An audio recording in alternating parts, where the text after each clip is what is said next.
What's going on, my trainer club? Today I'm going to bring you an up-to-date video on how to get exercise every week playing on Pokemon Go, which includes some pretty exclusive rare egg hatches. So, you know what time it is. Welcome to the trainer club. Here we go.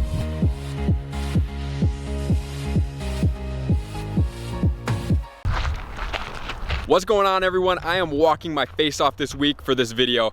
I am trying my best to get to 50 kilometers, and I am going to tell you why. Because at 50 kilometers, we obviously unlock the third tier bonus in the distance for the week. Some people may know about this, some people may not. Drop in the comments, how often do you hit 50 kilometers in 1 week playing Pokemon Go? The one thing I'm gonna talk about today is because once you hit that, you have the potential to unlock something rare. But there's gonna be a strategy to make sure that you do this. So once you hit 50 kilometers, what happens is you are then going to be able to get a bunch of rewards, right? So you're gonna get Pokeballs, Great Balls, a whole bunch of other stuff, but you can also get eggs. And with those eggs, you have the potential to get a 10K and a 5 kilometer egg.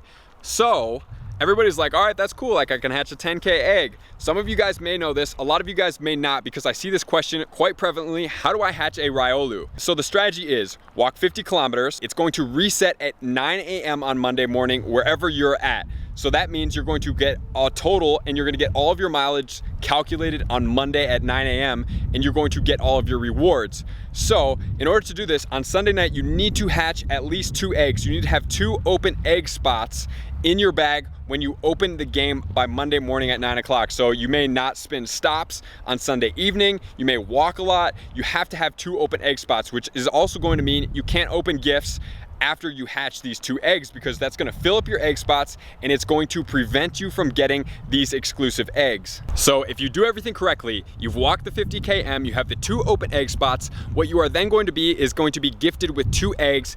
Typically, it is a 10K egg and a 5K egg. It can be 2 5Ks.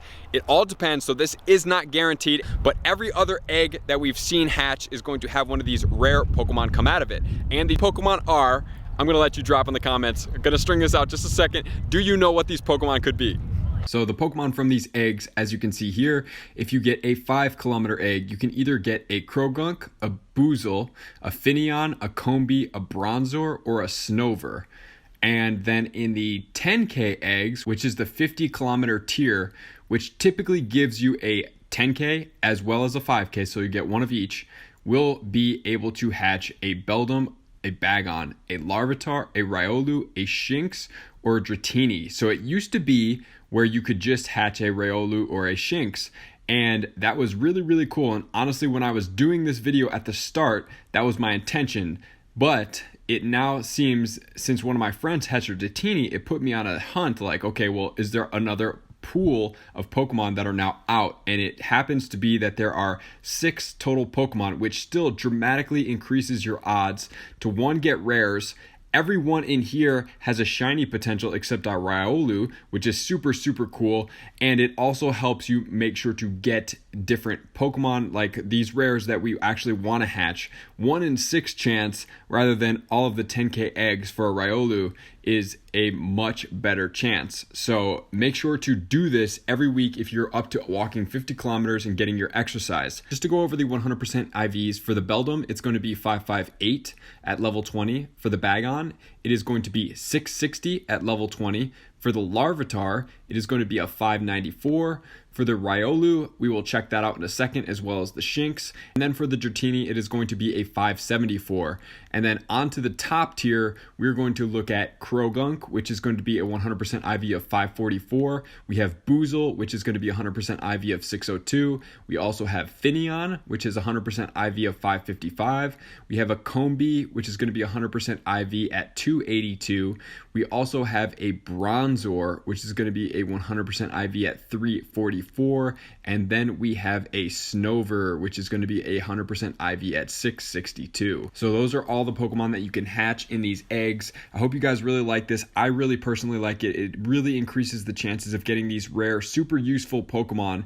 And a lot of them in the 10K have shiny potential, except the Riolu so far. So we get ability to hatch more of the super rare Riolu, the Shinx, and then we also can hatch the Bagons, Larvitars, Beldums, and Dratinis. So super effective Pokemon. A Shinx. So you can hatch a Shinx from this. The 100% IV is going to be 500. The other one can be a Riolu with a 100% IV of 567. So having those two spaces, you get that. This is going to help you get more of the Riolu and some Shinx if you're not willing to do the raids for it. You're focusing more on the T5 raids than doing a 1-star raid for a Shinx.